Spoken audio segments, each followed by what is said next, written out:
people who either, stayed at home and just, kind of worked at different jobs or whatever, or if they went to a community college. And, for me, it was always like, oh, I have an internship and I'm going to go study abroad and now I'm going to do this and I'm going to do that. And then every time I would go home and be like, hey guys, what have you been up to? Long time no see. And in Michigan, they just go, shit, nothing, working, and then you try to like, oh, do you have anything new?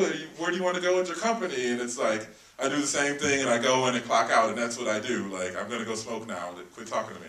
And so it became like, I mean, that's not the overall experience, but I found that a lot of times, and so during my sort of 4 years, I kind of found it harder and harder to go home because you get hit with that reality. And so then in making the film, it was almost this type of reconciliation with my home community. And there's lots of patterns for why that persists. So like the conversation with the counselor, for example, like that really happened, and people tell kids like that stuff all the time. But it's kind of true because like even for my high school, 5 kids applied to U of M, 5 kids got in.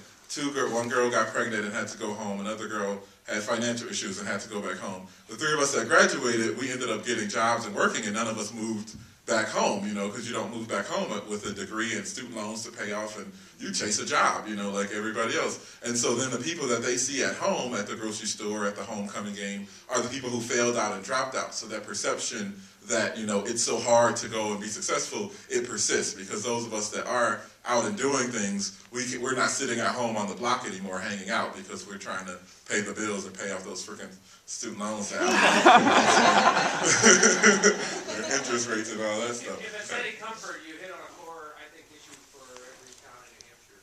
Thank you. Yeah, I started to see it the more I traveled. I saw that it was something way beyond just, the Metro Detroit sort of scheme. It's happening all over the country.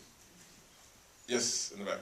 Has your faith in Islam been important to you, or is it just simply part of your life that's on one side and your community work and your movie making is on another? This film definitely sort of it used to be that way, and then this movie kind of brought things together. Growing up Muslim, like especially as an African American, like it's something that you learn to sort of downplay, and like kind of like Bilal said in the movies, like you got to split your personality. So here it's just like, I'm just another kid at high school, like there's no Muslim thing about me. Then Ramadan, rolls around, and then you have to fast every day, and it's like it's Muslim time now, and you take the hat off and you put the other one on.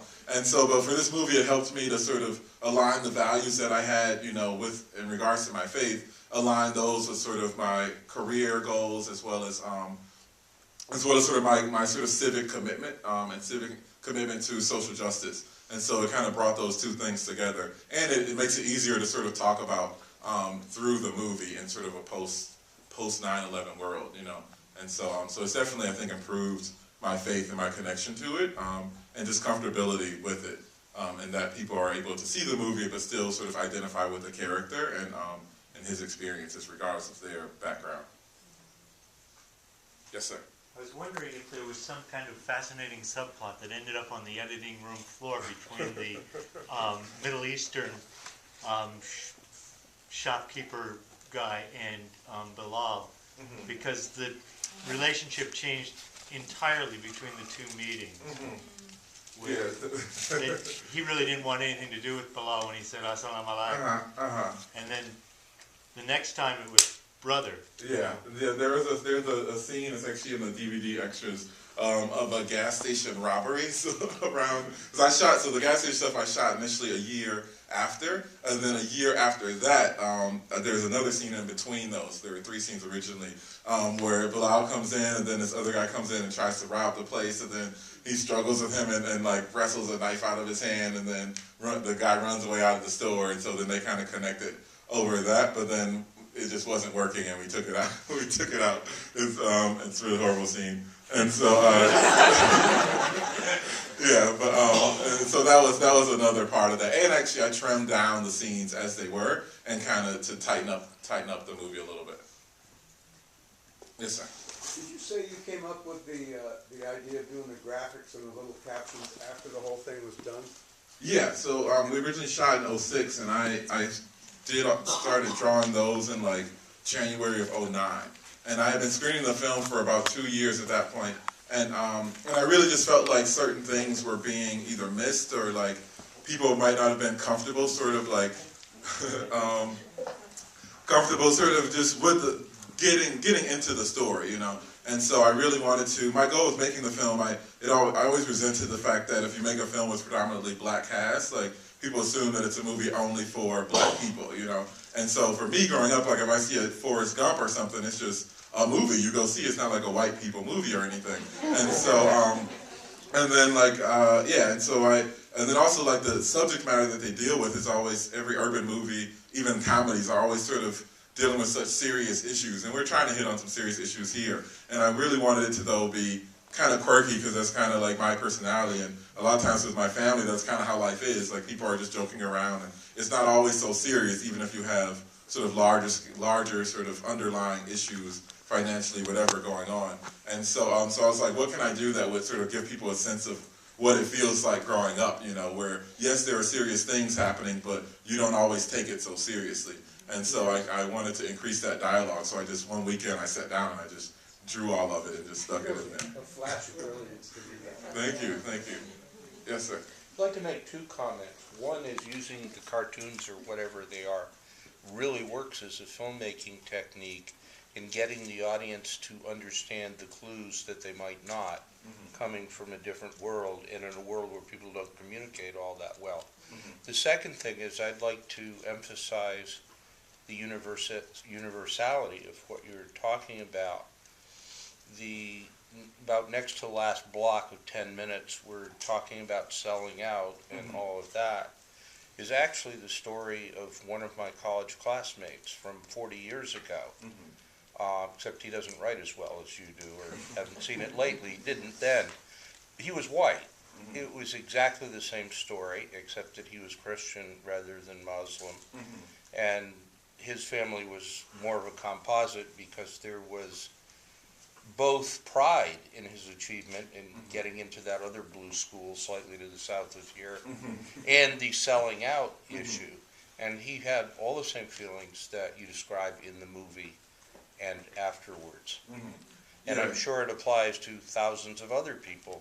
Yeah, I think it's just it becomes a part of the sort of narrative fabric of the country, you know, because I think there has been a shift in sort of American values and the American dream, you know.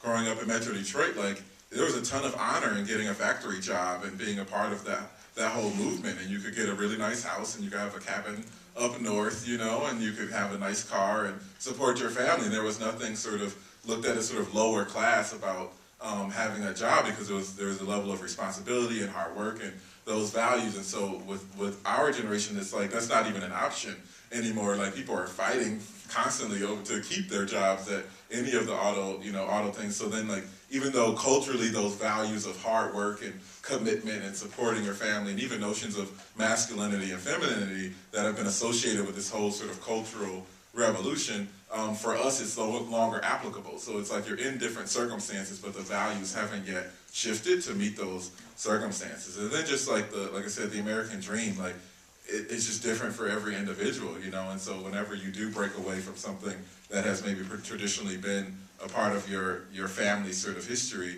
it's always going to be that same struggle. And like, I kept seeing that with kids year after year after year, as I worked as a recruiter for admissions. And so that was another piece of making the film. It's like, at some point you have to take a stand for the values that you have versus those of the people around you, because what's your dream, you know, and what you're willing to risk is different than what they might be willing to risk, or what they were willing to risk in the past. Any other questions? Did you say you have children?